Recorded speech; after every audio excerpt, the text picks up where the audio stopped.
can the creation of a Paradiso Terrestre be part of one's spiritual path? Well, I just wonder what that means. You mean building a beautiful garden that you have at your disposal, or something? No, it means literally paradise on earth. Yeah. Yes. And a part is the Or could it also mean the being reborn in a terrestrial paradise? Oh, Well, that's different. Yes, you could discover, you could have a paradise you carry around in your heart, but that wouldn't be a terrestrial one. Right. what would a terrestrial paradise look like then? I have no idea, but I think if you were to give anybody the power to create it, it would look more like hell. Well, I don't think it's so much that someone creates it. I think people, by means of their spiritual state, enliven that in the surroundings, in their surroundings. Well, yeah, that's true, but there's a sense in which that's not earthly either, because it appears in the outer world, but it really comes from the inner world. Well, there's the only perfection, is going to be either through communion with the divine or peace within one's own self. Now, so clearly a terrestrial paradise isn't going to be perfect. It's not meant to be perfect. It's not supposed to be perfect. Right. It's just supposed to be, to use Voltaire's sarcastic term, the best of all possible worlds. Yes. Except that he didn't think it was possible. But I Right. think it's already existed, Well, Voltaire used it sarcastically to refer to the world we currently live in, or he currently lived in, making fun of the people who would say we live in the best of all possible worlds. Right. And there's a sense in which that's true, that for it to really be a paradiso is impossible, because it is the world after all. In the Lord's Prayer, it says, "Thy will be done, as it on earth as it is in heaven." Right. And so I think that is the goal, of course, Sure. of any religious person. Right. Well, But if you want a world that is a paradise, everybody would have to do that, and I don't see that happening right away. Except the problem is we're talking about world. well, yeah, I never said to turn the whole world into a paradise. I said a terrestrial paradise. Oh, I see. And I think that's the big difference. I think, of course, if you have an idea of here's how I'm going to turn the world into a paradise, it's going to turn into a totalitarian hell. But the only times in which the world has seen a terrestrial paradise have been times when that's happened locally, whether it's in small tribes, Sure. whether it was, in families. There have been families that have made their own little terrestrial paradise. I actually, think to a certain extent, Sidi Izzadin might have, hit the nail on the head when he said making a beautiful garden. I don't think literally it means making a beautiful garden, but it means quite figuratively making the Garden of Eden here and now for yourself, for your family, for your friends, for your local community. All of the problems we have today, I mean, maybe not all of them, but a very large chunk of them are because we think too big. A lot of things could be fixed if we just thought smaller.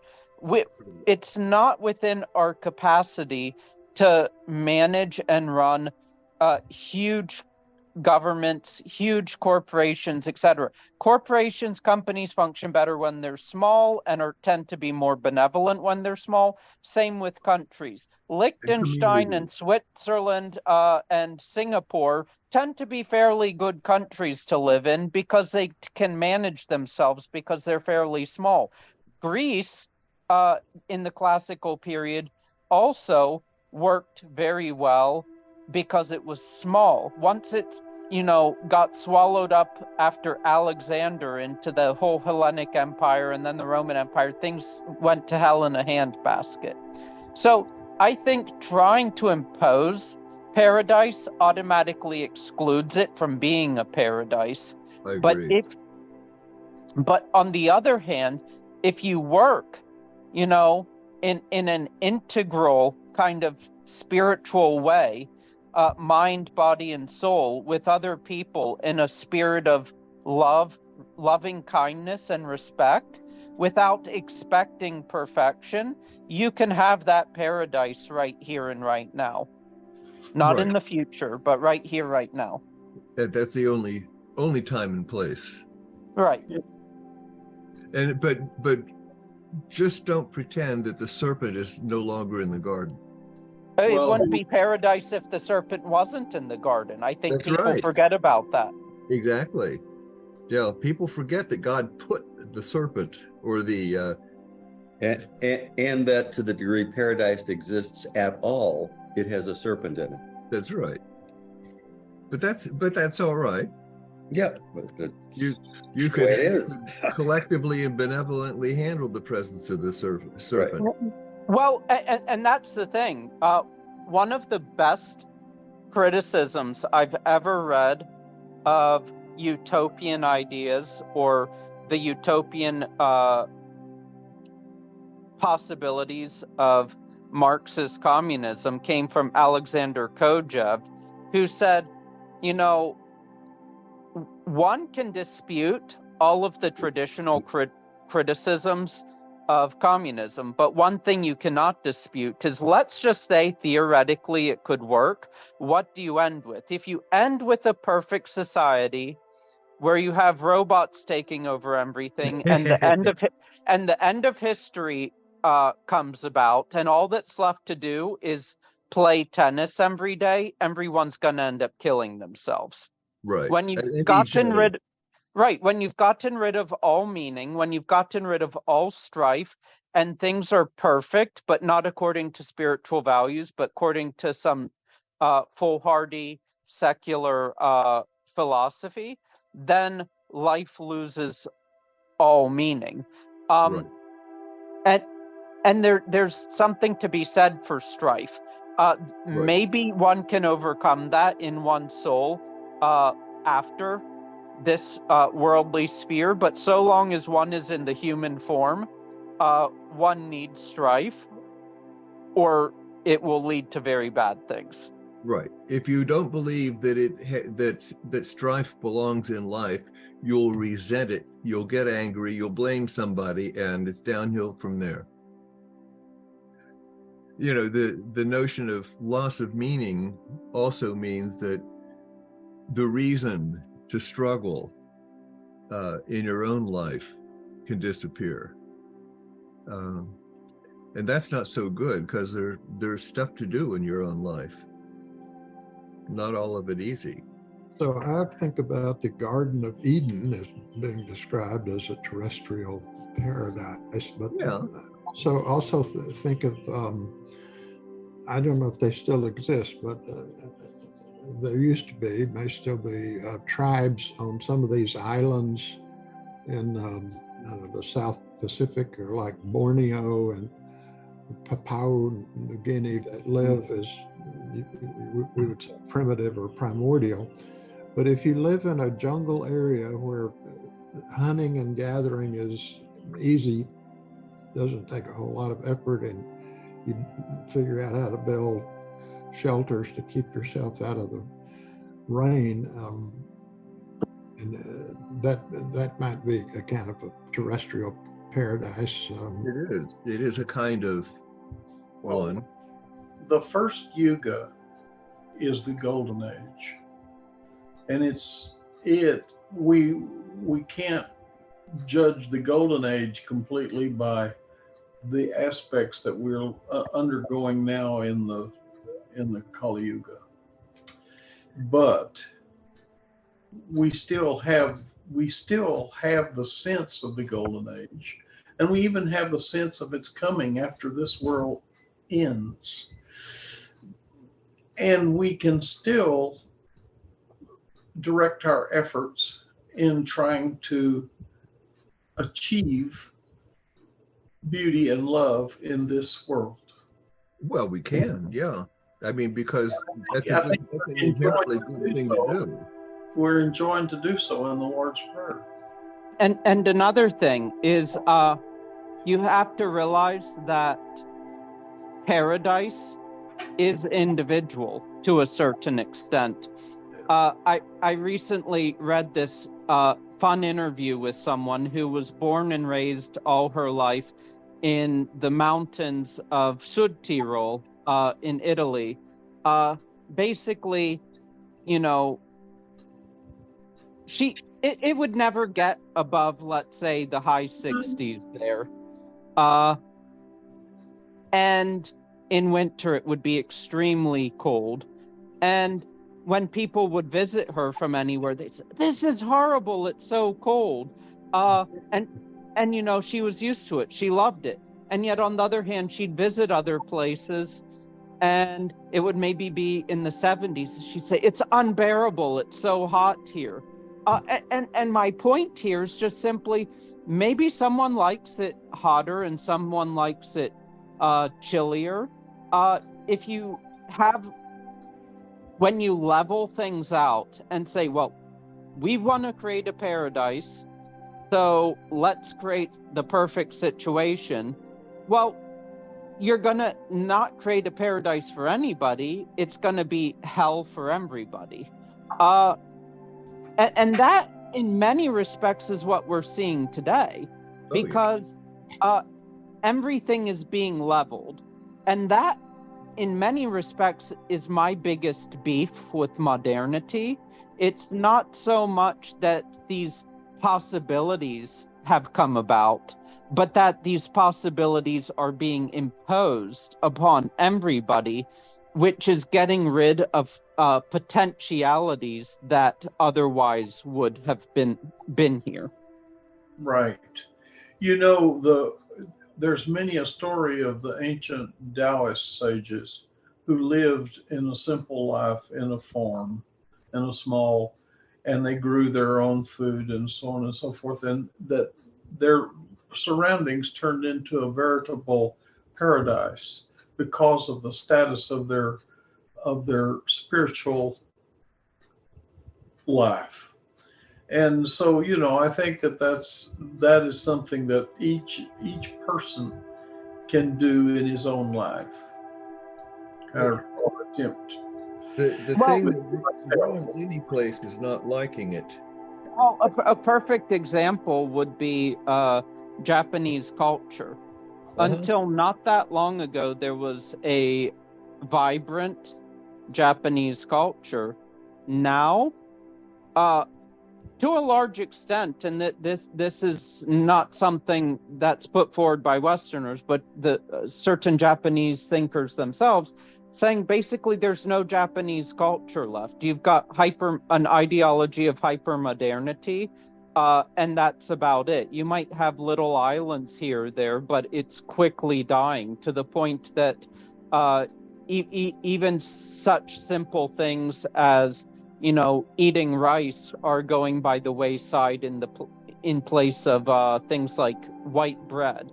And that's a problem. I mean, if you move forward with history, as history is bound to do, you've got to do it in a way that allows for the multifarious, multitudinous possibilities that are already inherent in the world. But if you just want the world to be one giant, uniform, conglomerated place, that's a leveling, and that's a form of modern hell, because you're getting rid of all the different beauties. Every day, languages go extinct, cultures die out.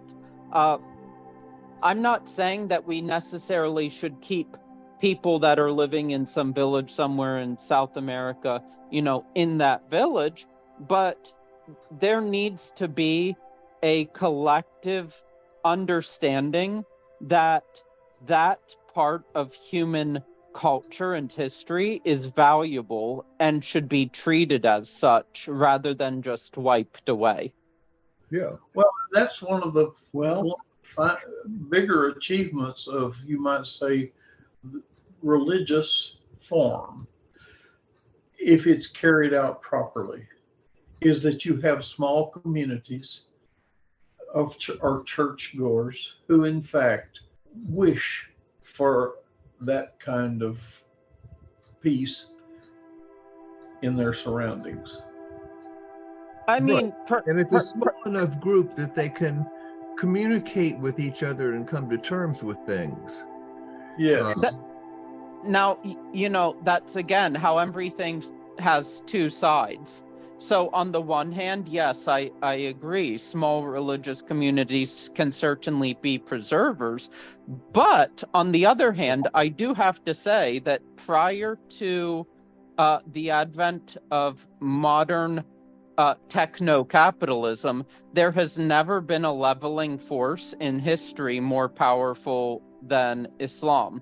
And so Islam, through the more exoteric aspects of the religion, has been guilty of just about more evil than any other force in human history. Has just about what? Has been guilty of just about more evil than any other force in human history. Well, I'm not sure about that, but everybody gets their turn if over time. What are some examples of the evil of Islam? Islamic empire, Islamic expansion, Islamic slave trade. The Europeans just basically took over the slave trade from the colonial Muslims.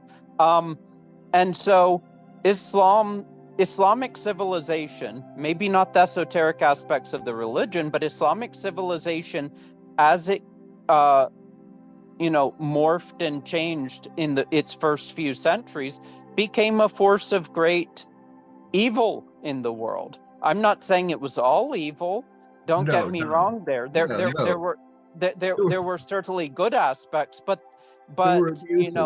you have to accept the fact that there were huge abuses. All of the people of North Africa that were colonialized by the Muslim empires had their own languages, much of which have now been wiped out. Right.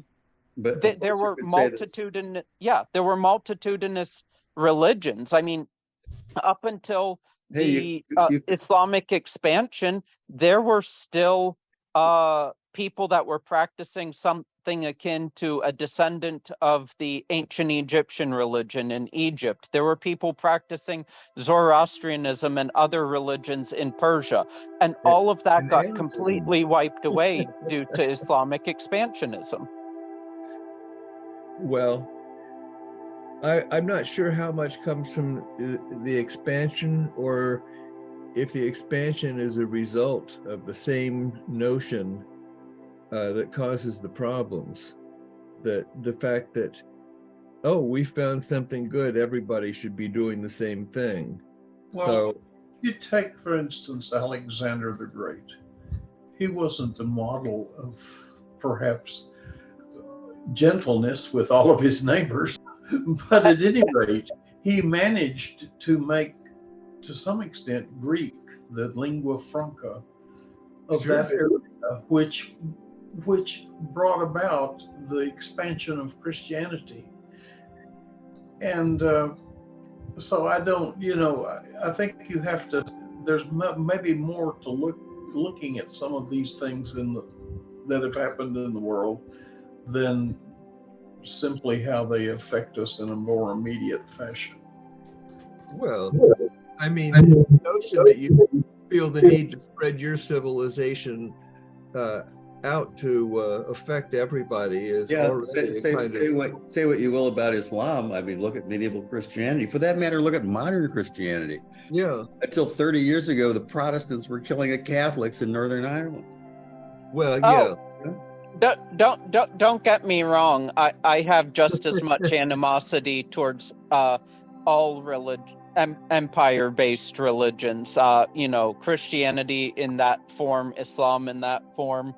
Well, see, Christianity didn't start out with an empire. It took a civilization to adopt it to turn it into an oppressive force.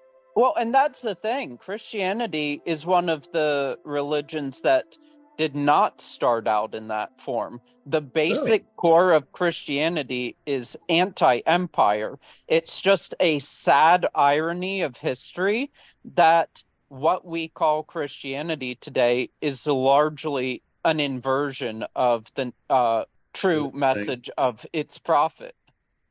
Or certainly dragging it down to the point where it's very difficult to apply. I'd like to raise this question to a much higher level. Good. And that is to say, yeah, it's great to talk about how great these individual differences are and how they all have something to offer and they all are beautiful in some sense. But on the other hand, if we don't quickly learn to think of all of us as one people, it's going to be over. Yeah, that's true. But that doesn't mean we all need the same religion. But we do need to recognize that we are here to have dominion over the earth, and we're screwing it up. Yes, but that screwing it up has to do with things like racial identity, cultural identity, religious identity. Well, and greed. And greed, sure, of course. All of that there. I mean, all these differences don't matter if you don't feel threatened by them. Go on. And that's where you end up seeing, difference as divisive, when it's just different. Well, and you know what?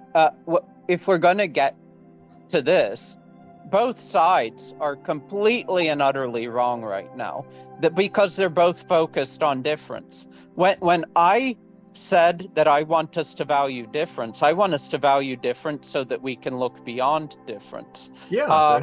Because it's only when you have this homogenizing force acting within the world that people start then focusing on difference in a really unhealthy way. Tell me how you can focus beyond difference, how you can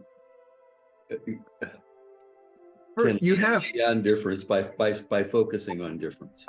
Well, because for instance, within the Roman Empire, a citizen of Rome was a citizen of Rome. It didn't matter what religion they were, where they were from, or anything else. They were all equal under the law of the Roman Empire. And in fact, the biggest issue with Rome and Israel wasn't Rome. It was Israel, because they were the one place that refused to have their God incorporated into the Roman pantheon. Rome was all about, for all of its problems, and don't get me wrong, I'm not trying to turn Rome into an ideal state, but for all of its problems, it said, we're open to all the possibilities of every God and every religion. And that is what I think we need to do. We need to be open to all of these possibilities and say that a Christian is as good as a Muslim, is as good as a Jain, is as good as a Hindu, because it ultimately comes down to doctrine. And in terms of doctrine, you might be able to, say this flower is purple or whatnot. That's science. But doctrine is something that ultimately is unknowable, and their fingers pointing at the moon. It's not something to fight over. And so by allowing for the possibility of difference and getting rid of this whole trend towards homogenization and saying, oh no, everything must be one God, one nation, one unity, etc., then suddenly there's a greater spirit of tolerance and openness. Well, now the Jews were insistent about there's the reign of the Antichrist. Yeah, so I don't really see everybody being marching according to the same order, somehow or another, a unifying. Right. Well, I think that the illustration of Israel and the Roman Empire, nobody was clean on that exactly, because Israel, they accepted that other people had other gods, but they had one God, and it was their God, and and it's understandable they wouldn't want it to just be another God in the pantheon. But I don't hold that against them, and I don't know why. I don't know, but maybe Rome felt like it had to be in their pantheon in order to be legitimate or something. I don't know, but they should have just both left it all alone. I don't know of any tradition that doesn't have embedded in it a means to the transcension of these limitations that you're talking about here. That's right. And that transition has the ability to realize the essence, the divine essence. Yeah. Once you get there, you don't have to worry much. Well, generally speaking, you didn't have these things with the Taoists because, for the most part, the Taoists never were in government, and the Taoists weren't interested in these things. And, to a large extent, that's one reason it's a dead religion today. Same with the ancient Greek paganism. It wasn't focused on things like worldly expansion, and it didn't fight for worldly expansion, and it didn't forcibly try to convert people by hook or by crook, so it died out. And that's okay. I'm not holding it against them. In fact, I think it's one of their virtues. I think Taoism and ancient Greek paganism are two of my favorite religions, specifically because they allowed themselves to die out. It's something that principally I think is stands them in good favor with people that are willing to think about the matters. I don't even believe that it's true that Taoism has died out. What it is true is that Taoism has become hidden.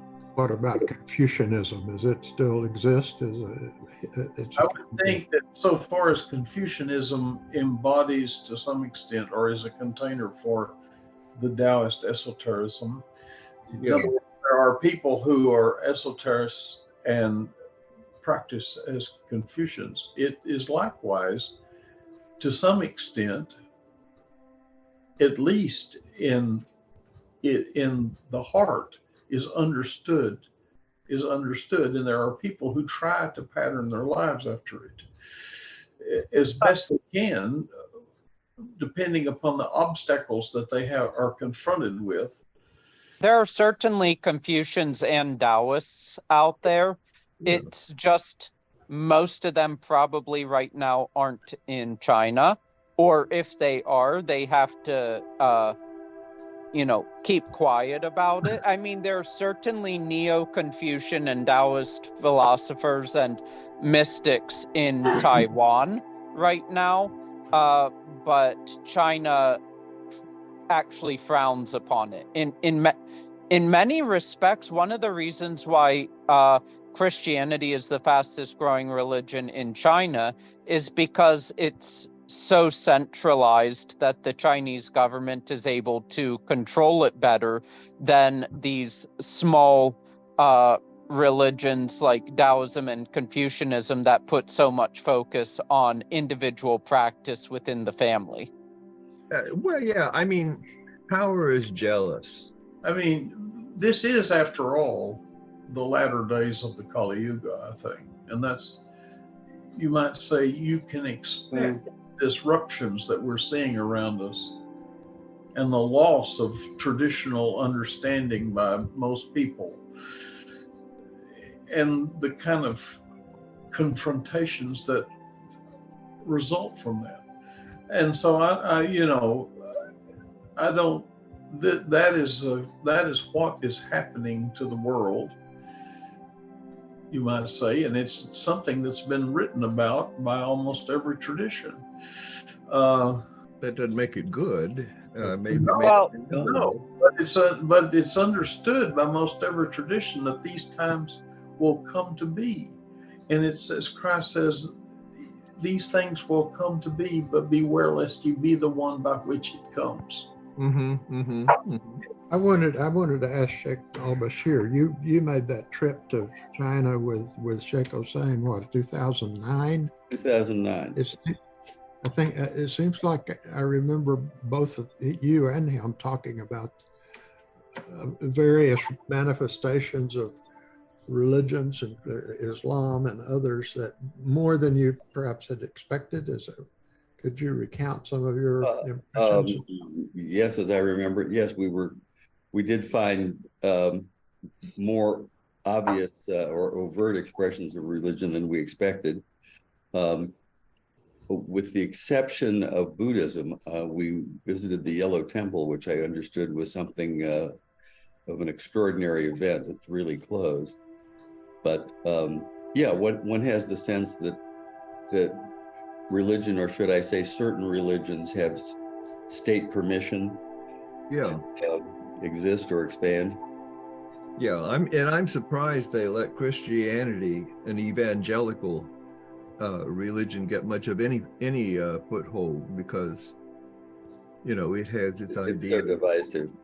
Yeah, well, it has a message that may conflict with what the party wants at the time. But honestly, it's we have in a certain sense we have problems because we see problems.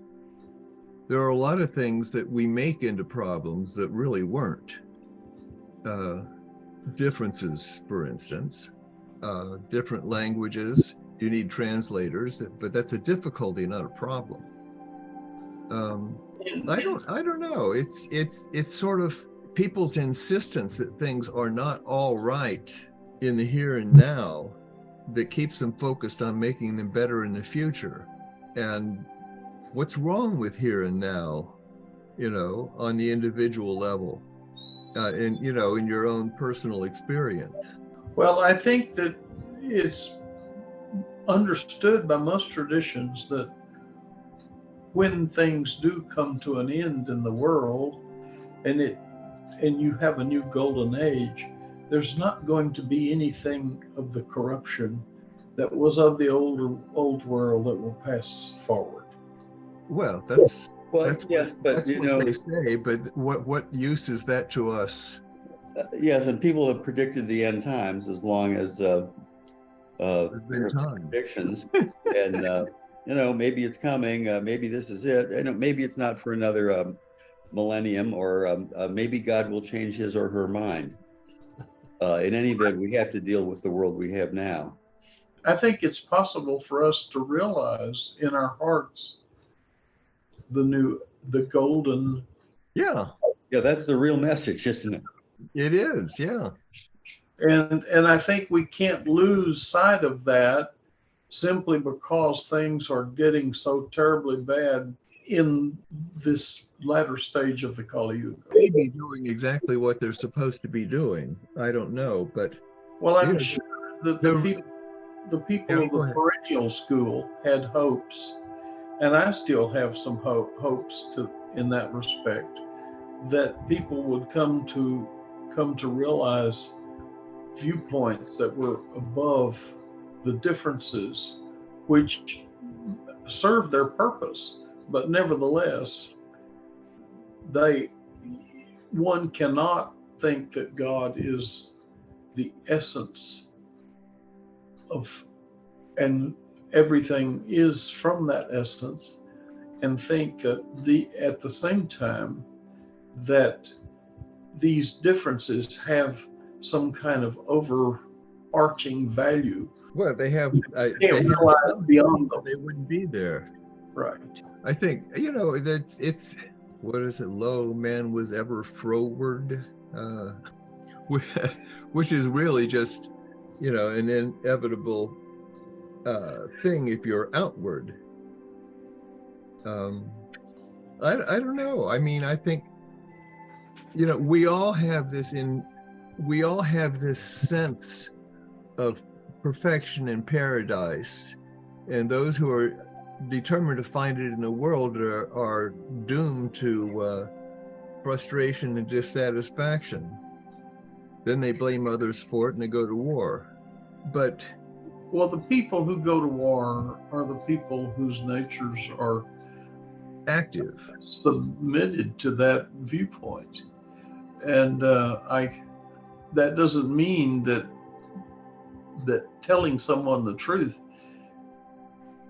is going to somehow or another get rid of or you might say their reaction to it is the result of that. Exactly.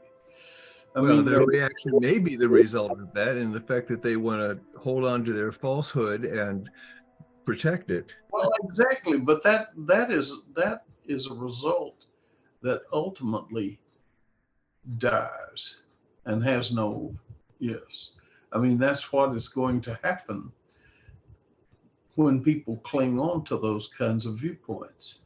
That's all. Yeah, the clinging is the problem. Yeah, but it's not the fault of the truth, so to speak. No.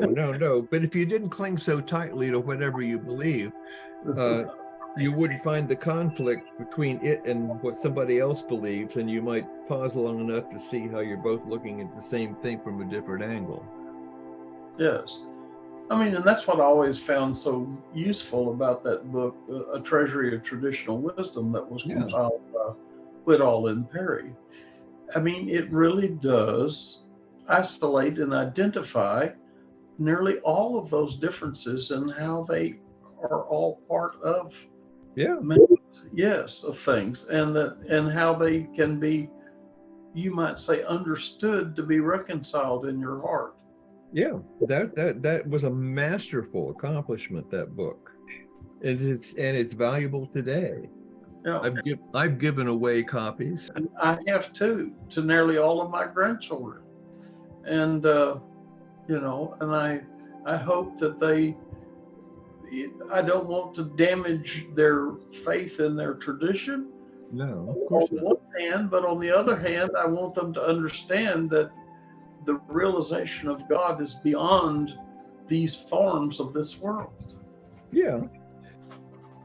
And, and again, two or more people may think they see different things when they're beholding the same thing from different angles. That's right. And, so, I mean, it's a great book.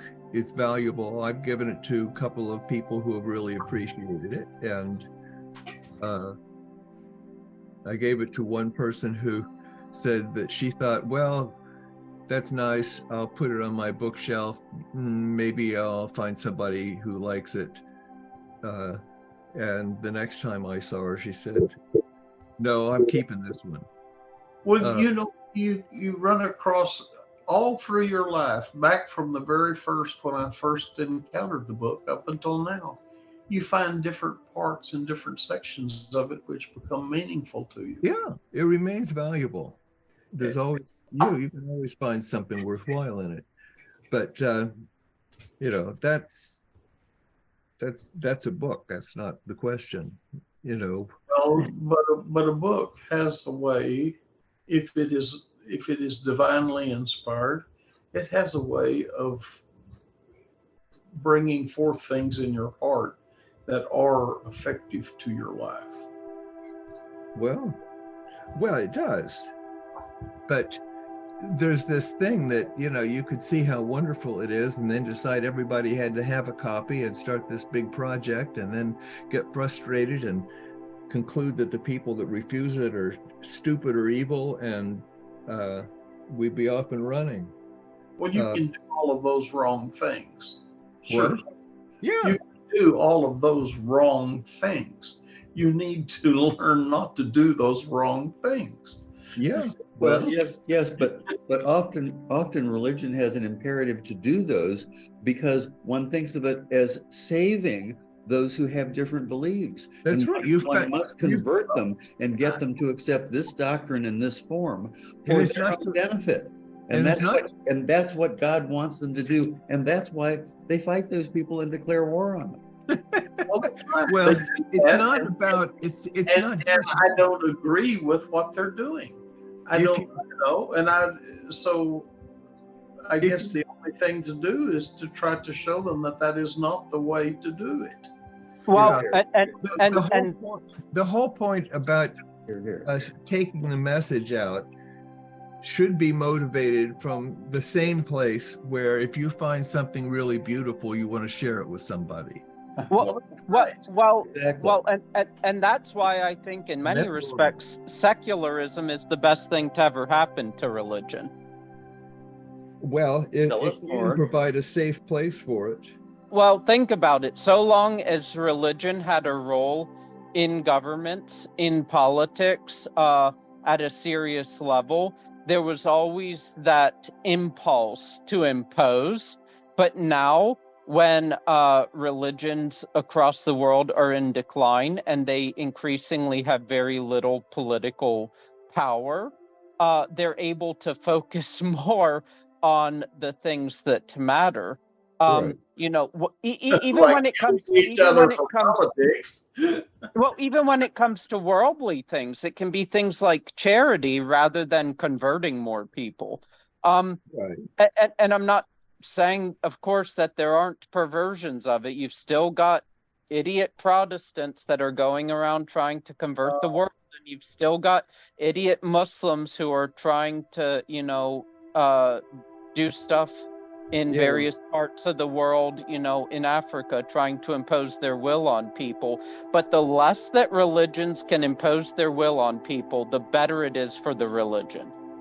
That's probably right. In the long run, yes. Yeah, in the long run. A secular world allows the religion to be freely shared and freely accepted. And if religion and politics are mixed, then you'll fight over religion just as much as you fight over politics. The whole point of politics is to resolve differences. Yes. Oh, yeah, that's right. Wonderful job of it, doesn't it? Oh, yeah, that's right. Forgot it. In a secular world, at least it doesn't mess with the religion, or at least it shouldn't. But I'm afraid that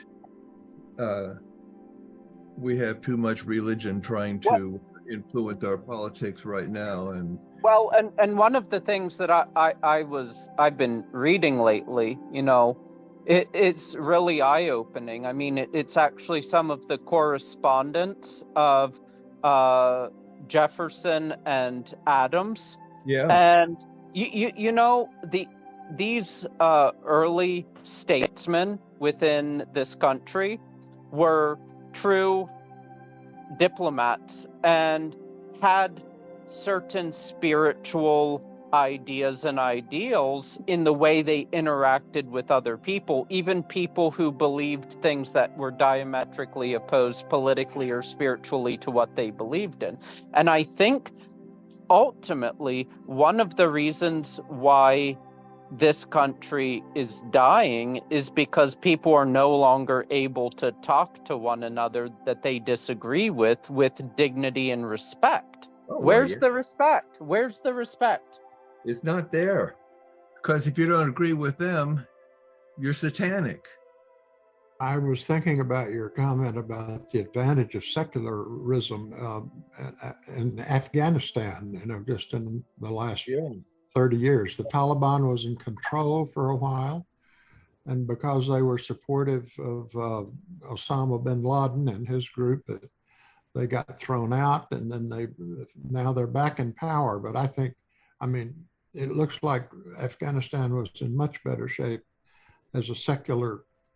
It was before the Russians went in. Governance before the Taliban Yeah, and before the Russians went in, and then when we were against the Russians, we supported the Taliban, which didn't help things.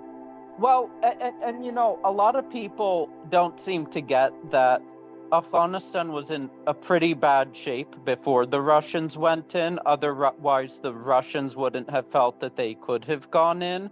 But I have it on good authority that essentially, you know, the Afghani people wanted the Russians to come in. They thought that they would fix things. The biggest problem was that they came in and started telling people not to believe in God. Yeah. And once that happened, people were like, you know, screw you, Russians. And that then, you know, the country's really never recovered since then. And that's the problem, because they essentially took one religion and tried to impose another religion. Because their economic system, the way they treated it was the way one treats a religion. And then it went from, you know, the totalitarian religion of communism, then back to the extra totalitarian religion of a specific form of Islam. Well, yeah, but you know, they did have pre-Russian invasion. They did have a much more relaxed and open society, and it was much better for women than it had. It was more relaxed and open, but it was still one of the poorest countries in the world. It was poor, and there were problems with the corruption in government, as there usually is in the third world. And there were people dissatisfied, but the Russians only know how to do one thing, and that's to take over. So that was a mistake. They wanted them. The history of Afghanistan has been turbulent. I mean, the British were run out of there twice and defeated fairly thoroughly. And then, of course, there were the Russians, and then there were us. And yeah. Nobody seems to learn the lesson. Right. It's kind of, if you keep repeating the same mistake and the same result, it's time to try to reform your mind. Yeah. It's like watching the same movie again and again and being upset about the way it ends, and you think maybe the ending will be different if you just watch it again. Someone somewhere said that trying the same thing over and over again and expecting a different result is the quintessential definition of insanity. Yeah, was that? Yes. That's what I was saying. Yeah, who was that? The same thing has been tried in Afghanistan several times. Yeah, well, same thing has been tried in a lot of places successfully, really, but Afghanistan is a perfect example. Well, anyway, you know, the problem is everybody thinks that they have to go out and fix the world, and you have a problem not being able to see your neighbor with respect, because you can't recognize the good in your neighbor because you haven't found it in yourself. Well, if he thinks that his solution is changing the world to his idea of what it should be with no recourse to yours, then in fact, the question next comes, should you resist his doing that or not? It depends, but you know, I mean, you know, it's not about the world out there. That's where everybody goes wrong. You know, we all share the same earth, we all share the same world, but right, and we're going to take your family and put them on a collective farm, and you're supposed to be happy with that because sure, but see, that's the mistake. They want to change the world, you know, and too bad if that messes with your way of life or your family or anything. But you know, we do the same thing, you know. All of us technophiles look. I don't agree with that. I think the family, generally speaking, is much higher on the on the schedule than Oh, it is. It things is. that are being thought up by. Yeah, but I was speaking in the voice of those who feel they have to change the world to suit themselves. Right. And you know, that's ridiculous. You know, it comes back to know thyself. And if you don't do that, how can you judge anybody else? And if you do know yourself, you won't judge anybody else. That would make life a lot easier. Know yourself. That's What does that say? It's a little workbook. Oh yeah. Written. Yeah. Well, you know, one of the classic sayings of Confucius is, and Kung said and wrote on the bow leaves, if a man have not order within himself, he cannot spread order about him. And if the prince have not order within him, he cannot put order in his dominions. Yes, that's right. Yes.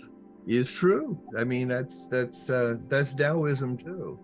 Anyway, yeah, I mean, everybody is always looking out there to find out what the problem is, why they're not content. And the reason they're not content is because they're not content, and they haven't figured out that that's the only problem. It's a problem within themselves more. Yes. Yes, they want to project that problem outside and Exactly. deal with somebody else. Yeah, well, they don't want responsibility for it. It must have been caused by somebody else. There's where is the, oh, yeah, no. Anyway, there's somewhere I have on a Post-it note, the feeling you don't want is not wanting the way you feel.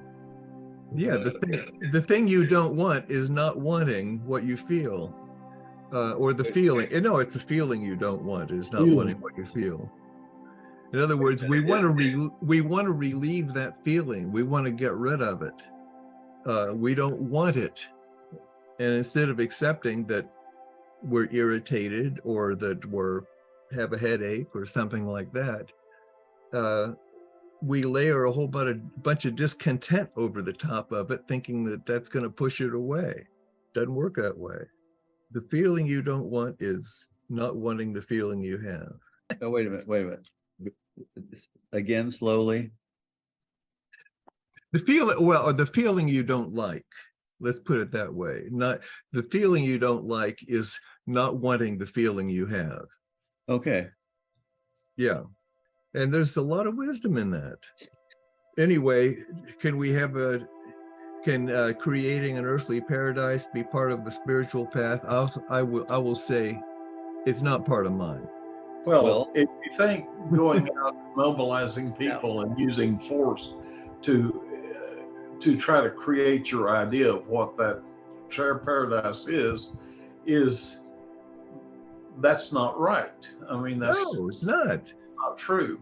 But on the other hand, if your idea is to share what, well, you probably have somebody really close by to share it with. For those who want to share it with you, that's fine. And if that brings about a paradise, a terrestrial paradise, that's good. In your village, yeah. I mean, there's a lot of this good in the whole world if it was accepted by everyone. It ain't gonna be. But there's a lot of this question that falls down to the phrase part of one's spiritual path. That's right. One's always, if not obligated, one should look toward or do that which is beautiful. Right. So the degree that one can express the divine, the wonderful, the beautiful in one's own environment or some way can be part of one's spiritual path. But if one's spiritual path is changing the world, you're doomed. Yes, that's a problem. Yeah, exactly. I think the observation I made when this question was there the last time was, can it be part of one's spiritual path? And I said, I tend to think of it as a side effect. If it happens, it's a side effect of the spiritual path. In other words, it happens because of and as a result of the spiritual path. It's not part of the path. Well, I'm not sure about that. I think of course, anytime anything is turned into the path, it's a problem. Sitting in a church or mosque all day and praying, if that becomes the path, it's not holistic and it's a problem. Yeah, on the other hand, I think if you reframe this question or evaluate this question a bit more and go into the depths of it, you'll see that actually it can be not just a part of one's path, but a big part of one's path if you don't look at it politically, but look at it as a way of one's really helping one's own soul. And I think that's never been expressed better than, let's say, in Matthew 12, love thy neighbor as your own self. Exactly. Go out and feed your neighbor, then feed yourself. If people could do that, that's going 99% of the way to a terrestrial paradise. Yeah. Well, somebody said we are supposed to love our neighbor as ourselves, and the problem is that's what most of us do. The problem is we don't know ourselves to love ourselves. Yeah, and then there's the other problem of people saying, I love my neighbor, so I'm going to convert them, or I'm going to do this. Right. But it's still, I think my point still stands. I still think that Matthew 12 is a perfectly valid. It is. I think it's perfectly valid, despite the infinite stupidity of mankind. Sure. I mean, if you want to have a good world, do good in the world. Don't try to build it in your own image until you know what your own image is, and then you wouldn't want to inflict it on anybody. Well, that was to some extent what Muhammad said about the differences between traditions, that in fact they were placed on earth to vie with each other in goodness. Yeah, and the people were too. Yeah. Yes. So I was thinking of the tariqa itself as perhaps a terrestrial paradise. Tariqa meaning the community, people following our path, but we've always understood that we should not be proselytizing and trying to convert everyone to our perspective, but that I have felt, and others, that there's an obligation to be open somehow, put up beacons of knowledge, or some way for people who are seekers to be able to find us. Right. And so we've obviously had lots of problems can develop within the community of a tariqa, but creating that tariqa and maintaining it and making it available somehow is, you could call, a part of the spiritual path. Oh yeah, your neighbor is not outside your spiritual work, and the members of your community are not outside of it. You don't have a good spiritual path if you're not giving to others in some fashion, unless you want to sit in a cave and have a raven bring you a loaf of bread every day.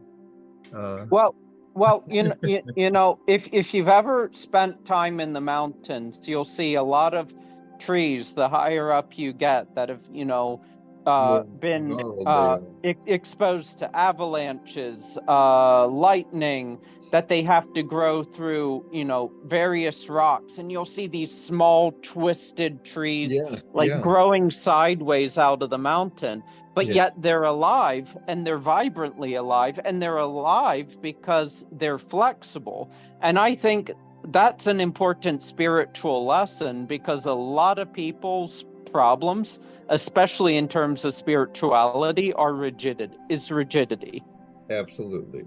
Right. And I think there's a Chinese statement to that effect that's repeated, I think, several different places. I've run into it, that you have to be limber like the willow, rather than rigid like some other examples of trees, because are broken, crashed by the storms, whereas the ones that are limber and pliable give with it, but are not destroyed by it.